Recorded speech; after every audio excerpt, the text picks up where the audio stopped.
Lami ngilungile ngivela eGwanda. Lungile moyo. How old are you? I'm 25. 25. So lapha usebenza as an individual or usebenza under a company? Ngisebenza as an individual. Babe besikhuze njalo futhi basitshengisa lapha kufuneka abantu. Lapha kuyingozi, lapha kufuneka ukubona siyakhatshana. Singadlaleli lapha eduze letafula. So nxa isiyakhatshana Samba about suka lapha siye Malungana. Malungana is about 30 km.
Into ekhona silama problems esihlangana lawo ukugqokoza ukuthi bangaphambanisi amanzi ethu.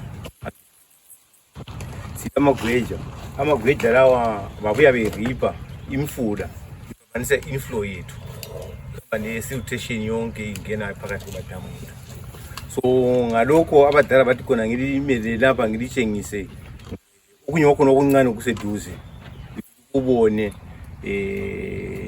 kwenza ukuthi akusasa ngasikhala sithi sikhala ngalokho yini abadala bizasincedisa ukuyesa sisweta ngakho okunjenge ukuthi main power siyasungela ku ground lapha singu2 survey distance ngawa more than 10 km survey area yedam which is very impossible. That's because ngapho isivela khona sale begeba ngapho siya khona begeba sibele emuva babe silandelele emuva akwaniseki ukuthi sithini sikuvimbe ukugcweleyo ngoba sikakile ku ground. So okukhona ikulutshana okukhona silemagodi arabaphansi emfuleni lapha ngapho ukugijimisa kana kalesi sigijima ngathi simanzi enyaweni gijimisa abantu emazolweni kalesi sisuka lapha siyabuya futhi ngemuva la lapha eduze khona ikhangeleni idamu kanye. So siyafika lapha silitshengise lokhu sesibona lokhu ngibona ngathi kungasinceda kakhulu kubuya kweni badala thothi lile njongo yokusincedisa ingali libuyile singakhala lingazasikhala ukuthi zabe ligijima lisincedise futhi. Abonga sizathi silandele ama-ranger kathesi sizaqala this side before siye kule side.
Okuyisifula lapho ugeleza kusiyangena Ngile damu.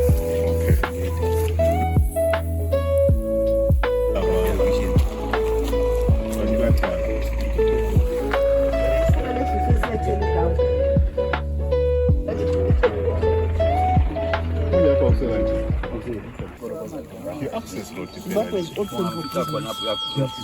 Yeah, Angena kuno. Kushuthi bakhona ngiyabona Hayi isequence. bakuxoxela. Asibakuseka tesi.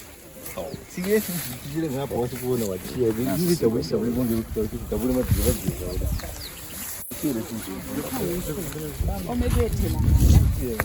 Ezinye ngenye izindawo zakhona esisebenza kuzo zile ngozi yokuthi khona abantu ababuya in large numbers eyokuthi ungafika lapha wena line number encane ungahloniphanga ngendawo esebenza kuyo bathatha amafotshoro amapiki izimbo nenduku lemabhemba bayazigijimisa.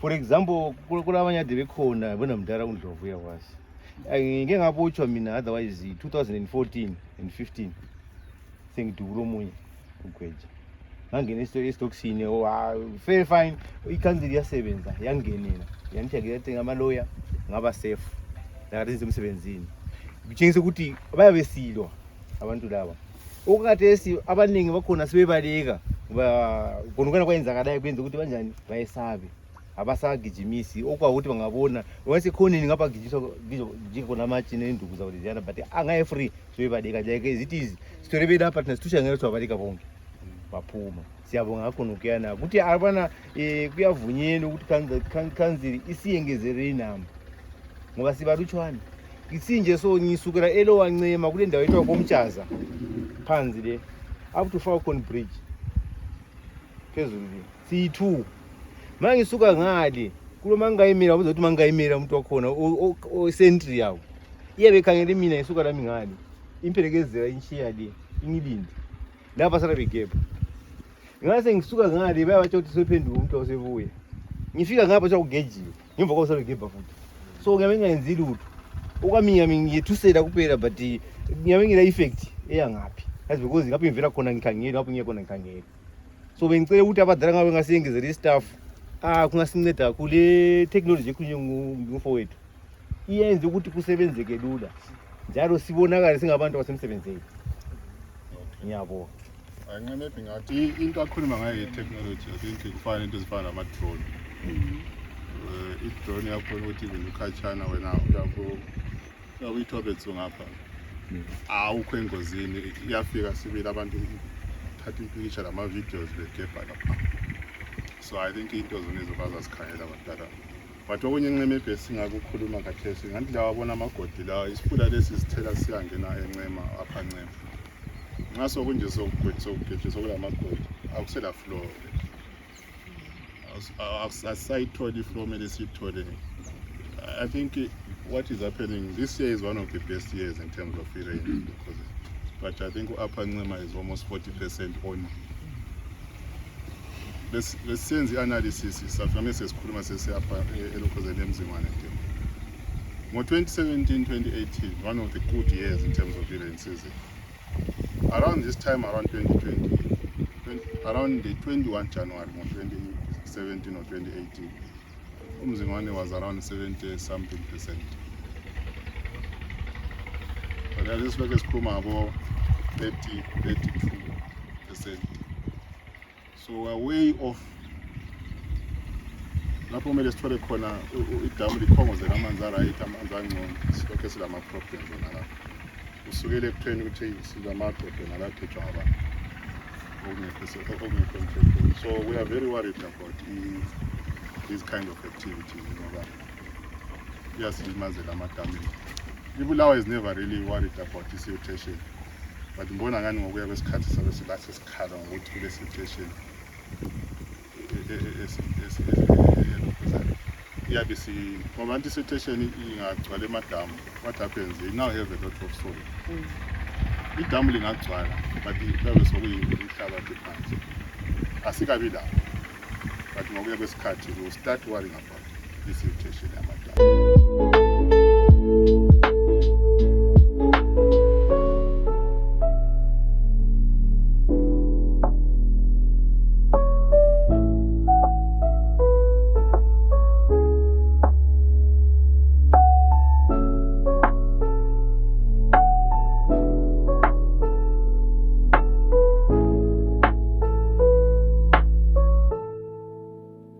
amanzi amaningi asale emagodini otherwise ukuthi kule 40% yana 60 asale emagodini So kukhona ukuthi sizama ukuthi ivimbe ukuthi amanzi bangagebi ukuthi izulu ngalisina amanzi ageleze freely isiya edamu.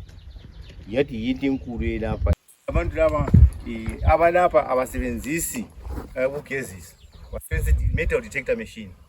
Bayagebha ukuthi enhlabathi wasithi istove. Spreader. Basebenzisa metal detector. Any metal ikhona ukuthi iyashowa kule into ekhona phansi ikho. So that yibunzima obulapha ngoba iphanise place le inkulu kuze efika le.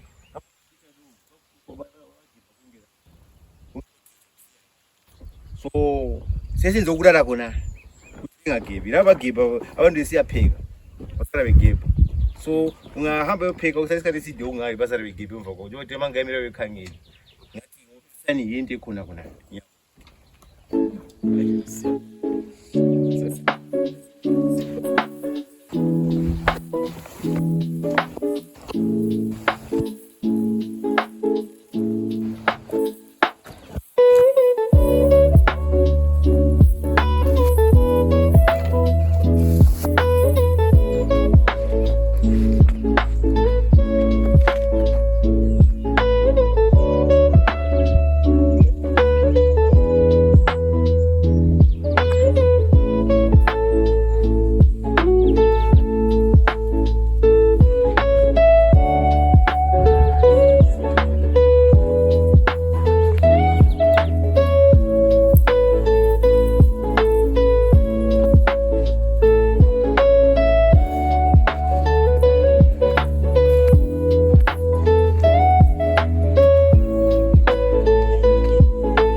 Isiphala sethu samanzi singubulawayo ukuthi nxa sokuthe kwaba nzima yikho lapho esithatha khona.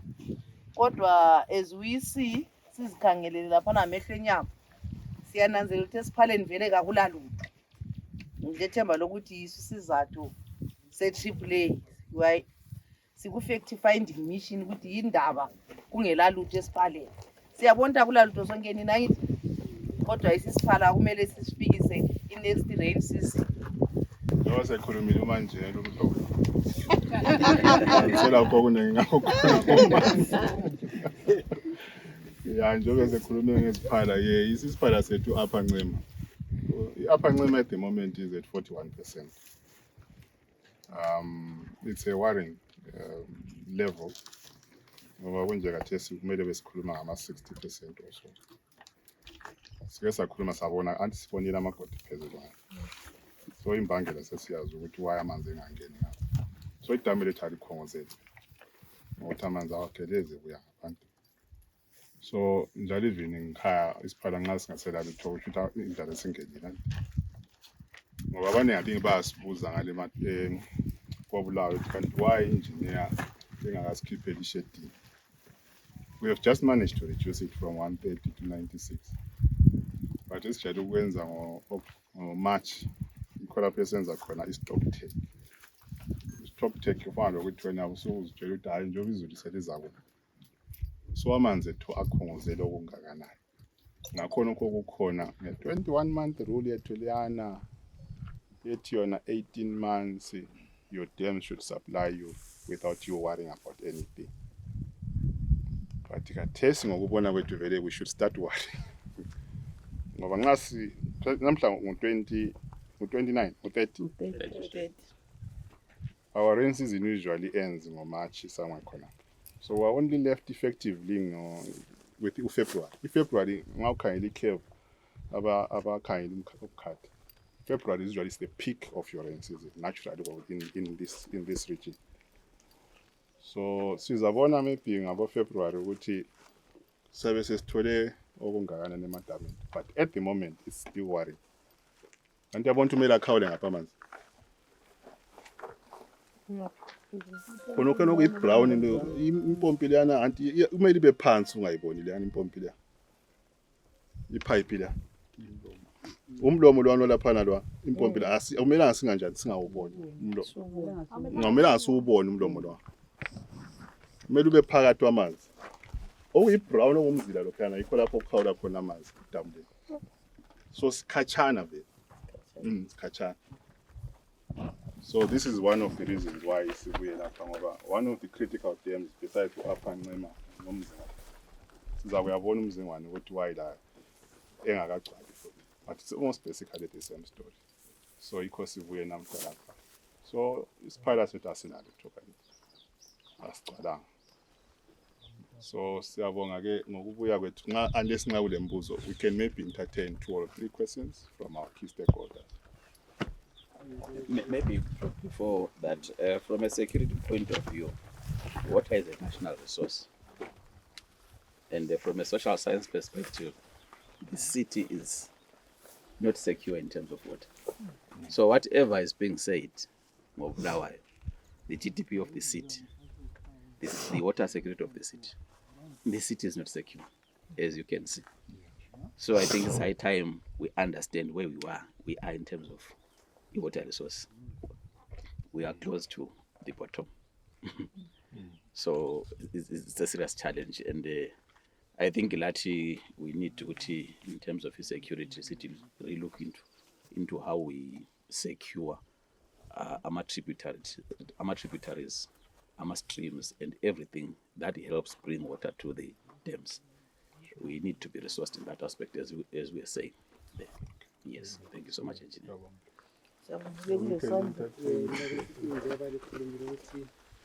Vele sokusele almost uFebruary ilo March indi amanzi laphana aphansi.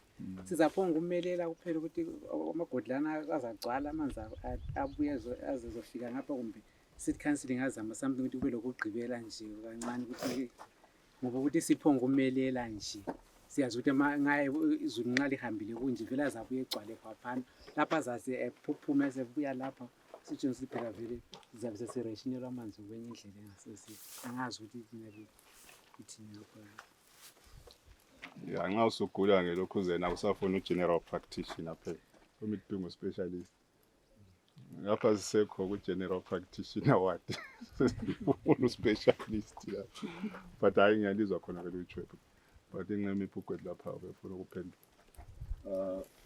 Ngiyabonga direct. Laphana esikubonile ngumfanekiso. Amagodi agcwele konke kuwona lwana umhlubulo.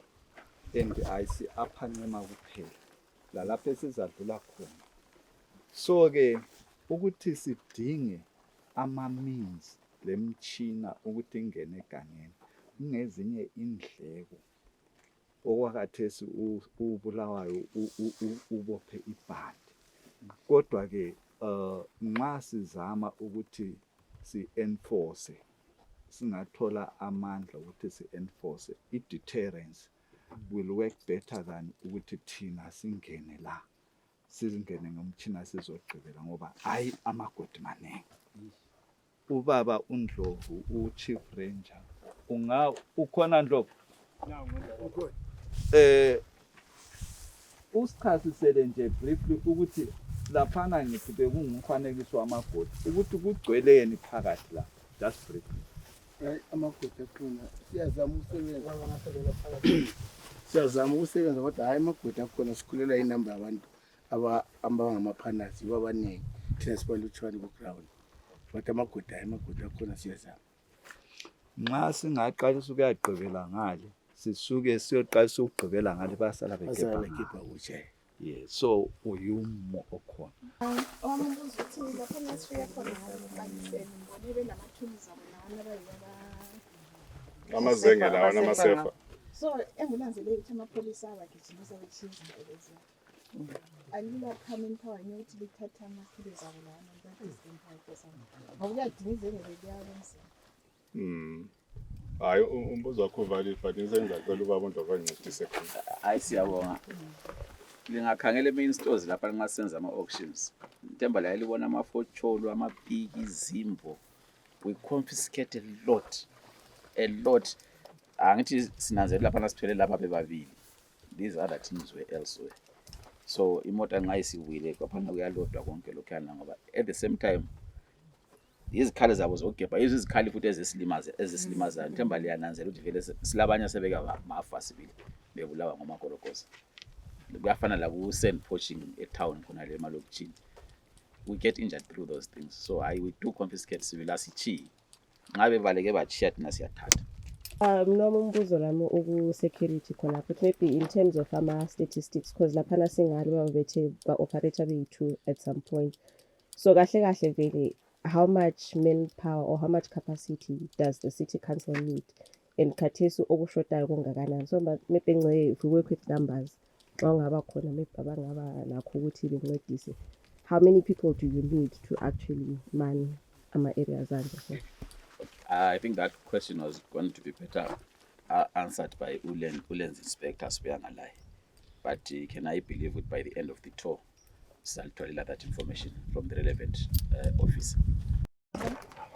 Lokho sikhubeka ngohambe lethu lapha sesenyankulu lapho kule pipe khona eyatsha ngomakhulu mama yini sizalike isikhathi lesi ku-engineer.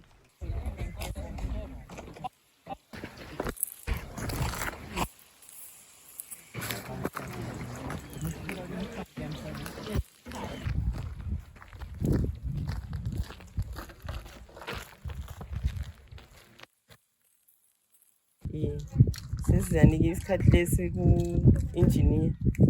Ngiyabonga Deputy Chair.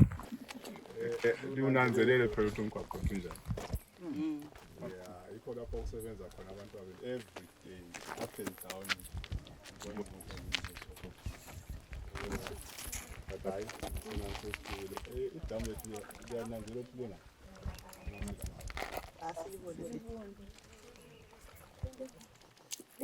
Idamu lina. Ama-stakeholders baningazi be-council. Asikaze silibone esidzibile. Hayi liphezulu. Yes. But hayi laba azange belichaye ngabo bebedlula mhlawumbe babedlula la ngesikhavetha sabo. So sesitshona batsha ipipe lapha. But sebeyilungisile ipipe. But into esiyinanzelelayo ukuthi I think infrastructure yethu lathi njengama-engineer somele sifake ama-marker post for ukuthi yona ipipe labo ihamba. Anti yikho kwenziwa ama-engineer. So bengibatshela lapho ukuthi asifakeni nama-markers nje endaweni ezinje. Elisi kuyanceda abantu babo behloniphe ukuthi impahla zethu ziyabe zihambela ngaphi impompi zethu. But ngenye indlela lapha sifuna silitshengise the extent of how the environmental degradation is happening in the forest. So as key stakeholders, wambuza lapho umnyusisi ukuthi so how do we then manage such kind of things?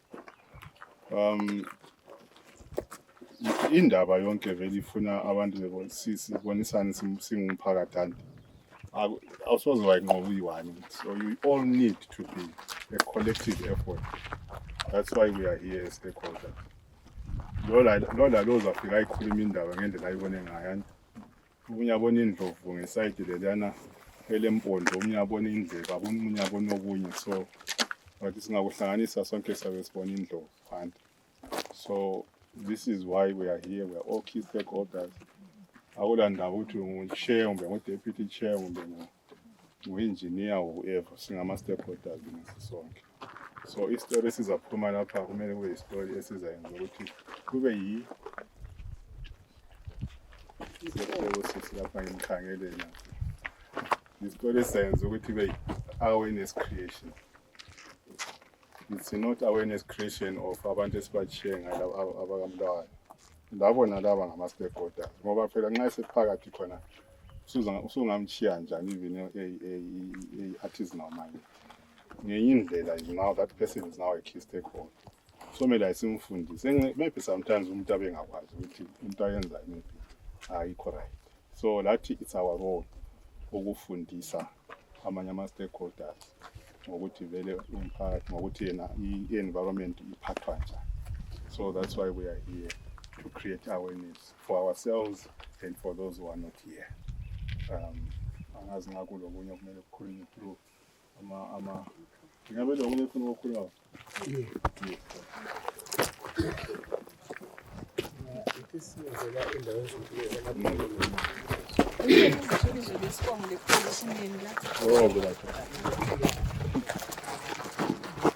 Ngibizo ufuna isenior ranger. Yithi sisebenzele emadamona la amfuwa akakhansile. So ehlangana lakho okungani kuyasinzimela kakhulu zimota esisebenzisa la. Imoto esisebenzisa lapha ziphansi kakhulu. Azivumi kwamanye amaterrain esiwangenayo azivumi ukungena imoto. So uyahlupha sibe sesizishaka kanjani sihambe ngenyawo. Sifice kulomonakalo uthi siphenduke sibe emoteni kuba nzima sihamba lezibotsho. So besicela ukuthi singathengela imoto ezingani zingaba phezulu kulalana yethu. Yeah, lapho uNdlovu phela ukhala nxa ubona umzali ekhona eduzana. Kunjalo. So uthi lezana ziphezulu kodwa azikho phezulu. So I think bakhuluma ngalezana ama-Land Cruiser nama-patrol. But mina ngisaba ukuthi ngadinga i-Land Cruiser yabe sidriver nebhongoza swakhe ngoba yabe sebona ngani sifuna yena. But hayi sizazidinga lezo moto Ndlovu. Siyabonga. And maybe on top of that, you also need to resuscitate your communication. Yeah, sure. I think that is what is key for our rangers. Yeah. The terrain is bad. We really need a Land Cruiser. We need to resuscitate radio communication. Ngabe kule mbuzo maybe 2 questions. Not very difficult questions.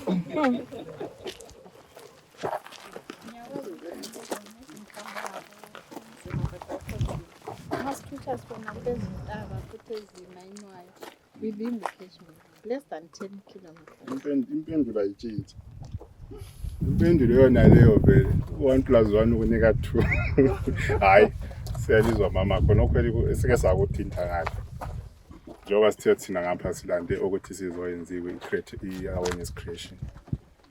Lami maybe okunye lami ngabe ngakunanzela. Ngiyabo. Ukuthi nxa sengisuka lapha lami lamandla okufika nami ngibhale incwadi ngibhalele omele ngiye incwadi yekhona. Labo maybe laba abakwazi sihlangane njengoba kule mithetho esihlanganisayo lama structures ayenza ukuthi sihlale ndawonye sibonisane sonke sikulungiswa kwento.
heights. Esikubonayo lapha substation. What we have is 11,000 coming in on our overhead lines there. Right, le doctor auto recloser. The auto recloser is bringing the sana expensive vessel for ezicabulayo. liyazibona, we call it an auto recloser, right? Meaning that, right, when we have a problem inside, maybe in terms of the current yethu on the motors or ama-transformers yethu, they are down to earth or so, that thing, your sensor is programmed. So once it senses right, your tripper, it opens in the circuit yet, meaning that we don't have power coming into the transformers. Right. So even now, Tina, as a city of Bulawayo, we are able to operate the station without ISESA.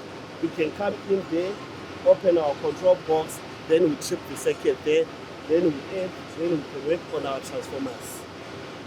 So that's the purpose of what? The auto recloser.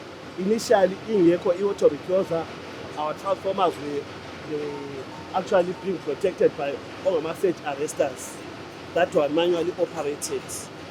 So at times, always do phenomenal, no kind of really phezulu. Okunye bakhona yilokho. So initially singela lapha sasiya opena there, we were calling abantu bezesa babuye besivulele, then we work on that. But izidingo leziyana initially zazingelayo amanye ama-properties that we need, our overcurrent or undercurrent or over voltage and so forth. Kwakungela, it was just a dead short circuit because we open up. So now our system is highly protected. Then inside this motors, about 200 horsepower kilowatt motors on 380 volts, right? So what is happening is at any given time we can use 2 pumps, right? 2 pump, that gives us about 25 mega per pump. So right now we have one that is running, the other one is developing a fault. We are working on the situation to get it rewound, right? Then it's Lamanyama 2 pump sets that we are expecting it maybe by early February. Which got our pump sets, our FATs were done. So all pump systems is coming in, which is our installer. So by mid-February we are expecting to have about 3 pumps running. That means we have 2 new ones and 2 old ones. So currently the regular flow meters that we will also install phakathi as for instance the flow that is going to Ncema there. We'll just show you the flow meters there. We've got also Slama valves also that we installed new there. We'll also show you those valves. Then in case we have a power failure or we have a power failure on the line, we can still gravitate from here. But though after khona le Ncema amanzi esikhona lapha, but we prefer pushing them running near electrics. If there are any questions, then maybe sihamba siyebona, then we'll ask from them. So What is a pump station? All right, the importance of the pump station, right? The pump station, right? There are so many things that are important. The pump station, we're pushing water, right, at a certain velocity, right, which I figure to the designated areas. It's more like a booster because Savestona Amanzi from there, so I push at a velocity, that is the very important thing. Which is that system, the motor and the pump set, when coupled together, running that, then we are pushing water. Team that has taken its time to be out.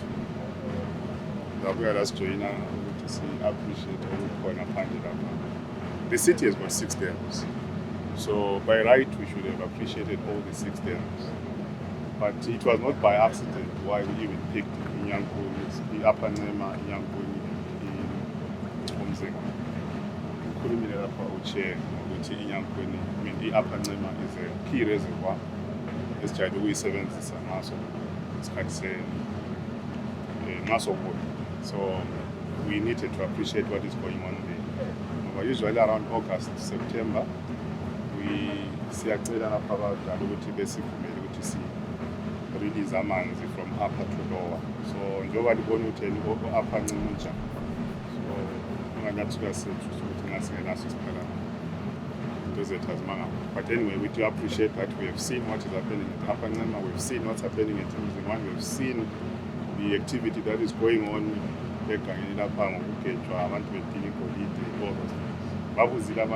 how then do we manage or how do we address these things? We'll still maintain the issue of it. We are all key stakeholders in this thing. We'll have to sit down somewhere where it is recognized and see how the structures are followed to address some of these things. So from here, I think we just visit one site. We will not stop. We're just appreciating the mining activity happening upstream of Mzingwane. Because currently, as you can see, the Iowa Mzingwane is not. I think in 2017, 2018, Mzingwane was over 70% same time. When we're having almost as good rains as we are having this year. And right now, we're around 32%. So we are even not even half the 70. Around the same time. So it's a red flag we should be worried about. So at least now we know. So okay, what are we going to do with Shetty?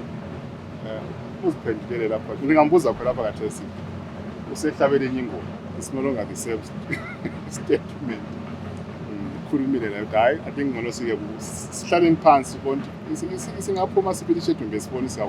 but we still have another 1.5 months to review our status of the water situation in Bulawayo. After that rain season.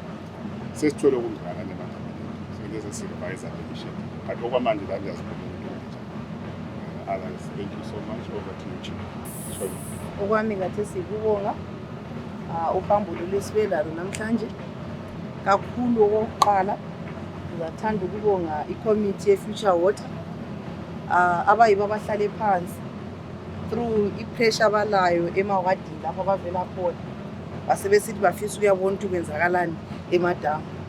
Ngiyalibonga abakhulu abami ngethemba yilabana abalaphana uvice chair wami uCouncillor Thandi, Councillor Irene Moyo, uMaCouncillor Matuna, Councillor Agnes Msaka, Councillor Hobe, Councillor Tinebi Mbomaphosa, uCouncillor M Furanai, Councillor Moses Wabantu Mtangi. Yibo abakwanisileyo ukufika kule ithosi 13 ukwanisa ukubuya 3 kwanisa ukungabuyi 3 lo Councillor Mtanenkosi bese ngikhohle Mtanenkosi esigodlweni uMakhumalo silaye ku committee so si10 esikwanisa ukubuya lapha iCommittee le13 yibo abahlale phansi bafaka ipressure yethole ukuthi bafisa ukuyazwisisa ukuthi kwenzakala singasoze sikhohlwe ama-engineers ethu esisebenza lawo phakathi kwedolobho ngoba nxa sibabuza bathi badala hambani liyezibonela maybe sikukhulumayo alikuzwisisi. Asoze ngwaqamba ngamabizo engenelisa ukubabona u-engineer uSibanda, u-engineer uFeyi, u-engineer uNculu, engineer uGwethu. Siyabonga kakhulu ukusebenza sonke nini. Ngabona sengilibala ama-ranger abayibo abathwaliswe nzima amakhorokozi ngizaba sengile problem. Lizizwe libongekile kakhulu security bakundlovu. Siyalibonga siyakwazi isebenza gadalala esikhathini esiningi i-pump station le yinelindayo lisuka all the way from Bulawayo uthwala abantwana bezongena iduty yantambama ngo4 uphinde ubakhiphe futhi ngo6 ubalanda lapha everyday asomsebenzi olula kumele siku appreciate silidolobho khonoko.